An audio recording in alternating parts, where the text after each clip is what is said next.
గౌరవనీయులు కాల్వ శ్రీనివాసులు గారు, రాయచోటి ఎమ్మెల్యే గారు.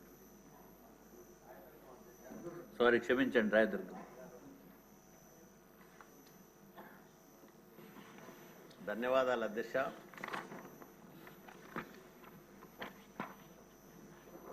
కూటమి ప్రభుత్వం కొలువుదీరిన తర్వాత శాసనసభలో ప్రవేశపెట్టిన తొలి బడ్జెట్లో మాట్లాడే అవకాశం కల్పించిన మా నాయకుడు నారా చంద్రబాబు నాయుడు గారికి, మా యువ నాయకుడు నారా లోకేష్ బాబు గారికి, అట్లాగే కూటమి నేతలందరికీ నమస్కారాలు తెలియజేసుకుంటూ, ఈరోజు ఒక అత్యుత్తమమైన బడ్జెట్, రాష్ట్ర ప్రజల సంక్షేమం, రాష్ట్ర అభివృద్ధి లక్ష్యంగా శాసనసభ ఆమోదం కోసం ఆర్థిక మంత్రి పయ్యావుల కేశవ్ గారు ప్రవేశపెట్టిన బడ్జెట్ భారతదేశ రాజకీయాల్లో ఏ రాష్ట్రంలోనూ ఏ పార్టీకి లేదా ఏ కూటమికి లభించనంత ప్రజాదరణ ఈసారి ఎన్నికల్లో ఆంధ్రప్రదేశ్లో ఎన్డీఏ కూటమికి లభించడం,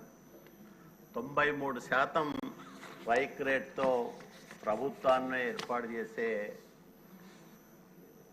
అవకాశాన్ని కల్పించినందుకు ప్రజలకు జవాబుదారీగా ఉండే విధంగా ఒకవైపు బలహీన వర్గాల సంక్షేమాన్ని కాంక్షిస్తూనే, సంక్షేమానికి పెద్దపీట వేస్తూనే, అభివృద్ధిలో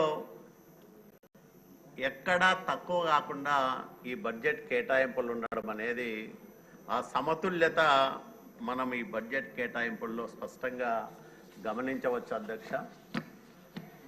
గడిచిన 5 సంవత్సరాల జగన్మోహన్ రెడ్డి విధ్వంసకర పరిపాలన ఈ ఆంధ్రప్రదేశ్ రాష్ట్ర భవిష్యత్తును అగమ్యగోచరంగా మార్చిన సందర్భంలో ఈ రాష్ట్రం ఏమైపోతుందో, ఈ ప్రజల భవిష్యత్తు ఎంత దారుణంగా ఉంటుందో అని ఆంధ్రప్రదేశ్ బయట ఇతర దేశాల్లో ఉండే తెలుగు వాళ్ళందరూ తీవ్రమైన ఆందోళన చెందుతున్న సందర్భంలో చంద్రబాబు నాయుడు గారు ఈ రాష్ట్రానికి ఏమీ కాదు, నేనున్నాను, ఈ రాష్ట్రాన్ని మళ్ళా బాగు చేస్తా, గతి తప్పిన ప్రగతి రథాన్ని మళ్ళా పట్టాలపైనకి తీసుకొస్తాననే ఒక నమ్మకాన్ని, భరోసానిస్తూ ఈ 150 రోజుల పరిపాలనలో మనం చూసాం అధ్యక్ష.